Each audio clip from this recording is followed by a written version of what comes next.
नमस्कार बच्चों, आप सुन रहे हैं कक्षा 12वीं विषय व्यवसाय अध्ययन। और आज हम पढ़ेंगे नियोजन का महत्व या लाभ। बच्चों, किसी भी कार्य को सफल बनाने के लिए पहले से योजना बनाना बहुत आवश्यक होता है। यदि बिना योजना के कोई कार्य किया जाए तो उसमें भ्रम, अव्यवस्था और समय की बर्बादी हो सकती है। इसलिए प्रबंधन में नियोजन को बहुत महत्वपूर्ण माना गया है। नियोजन का महत्व।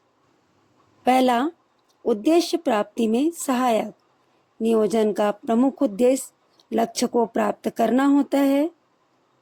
जब कोई संस्था या व्यक्ति पहले से यह तय कर लेता है कि उसे क्या करना है और कैसे करना है, तो लक्ष्य तक पहुंचना आसान हो जाता है। इस प्रकार नियोजन कार्यों को व्यवस्थित ढंग से करने में सहायता करता है और उद्देश्य प्राप्ति को सुनिश्चित करता है। दूसरा महत्व, भविष्य की अनिश्चितताओं में कमी। भविष्य हमेशा अनिश्चित होता है। व्यापार या किसी भी कार्य में कई प्रकार की परिस्थितियां अचानक बदल सकती हैं। नियोजन के माध्यम से हम भविष्य की संभावित परिस्थितियों का अनुमान लगाकर पहले से तैयारी कर सकते हैं। इसमें जोखिम और अनिश्चितता कम हो जाती है। तीसरा महत्व, नियंत्रण के लिए मानक निर्धारित करना। नियोजन के द्वारा कार्यों के लिए पहले से ही कुछ मानक या लक्ष्य निर्धारित कर दिए जाते हैं। बाद में वास्तविक कार्यों की तुलना इन मानकों से की जाती है। यदि कहीं कमी या त्रुटि दिखाई देती है तो उसे सुधारने के लिए आवश्यक कदम उठाए जाते हैं।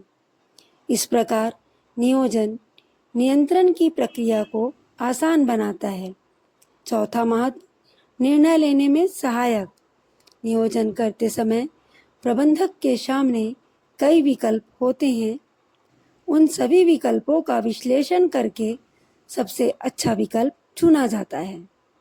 इस प्रकार नियोजन सही और प्रभावी निर्णय लेने में मदद करता है। चौथा महत्व, कर्मचारियों को प्रेरणा देता है।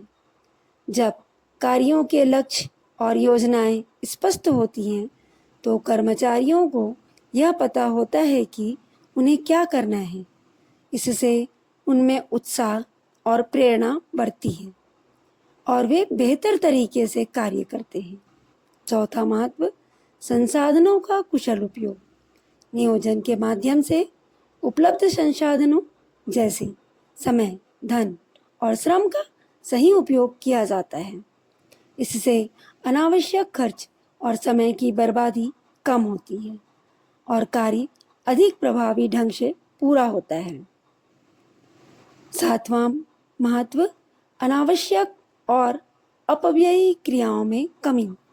नियोजन के कारण यह स्पष्ट हो जाता है कि कौन सा कार्य कब और कैसे करना है। इससे अनावश्यक गतिविधियां कम हो जाती हैं और कार्यों में समन्वय बना रहता है। अंत में हम कह सकते हैं कि नियोजन किसी भी संस्था या कार्य की सफलता का आधार है। सही नियोजन के द्वारा लक्ष्य को कम समय और कम संसाधनों में